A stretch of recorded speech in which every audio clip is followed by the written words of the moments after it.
We're now thinking about this section of the graph of f, right here. If we want to think about f double prime, then we need to think about how f prime changes, how the slopes of the tangent lines change. Right now, we have a tangent line whose slope is 0. And then we get a negative slope, and then an even bigger negative slope. So if we graph f prime, it looks like this, where we start off at 0, and then we get more and more negative as we go along. So that's the graph of the first derivative, f prime. And if we want f prime's derivative, we need to look at this and realize that f prime is going downward. It's decreasing. So its derivative, which is f double prime, is going to be negative in this section. Now you might remember that f double prime was also negative in this section of the graph. So we can actually extend this arrow here.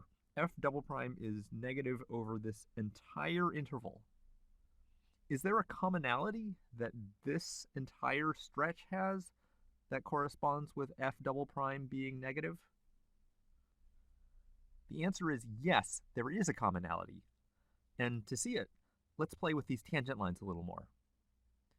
It'll be easier if I take off half of the tangent line, so I only have this right half. But notice what happens. Look at how it turns. As we go from left to right, it's always turning in the same direction, clockwise. The graph is curving downward. Another way to think about this, imagine this is a bird's eye view of a road, and you're driving from this point to this point along the road. Which way would your steering wheel be turned? Well, you'd always be steering to the right as we go from here to here. So that's what's going on with this section of the graph of f. We're always turning in the same direction. And this bending downward, or turning to the right, that's called concave down.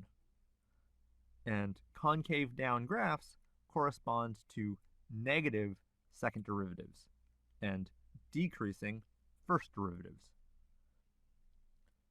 So that finishes our analysis of the left half of our function.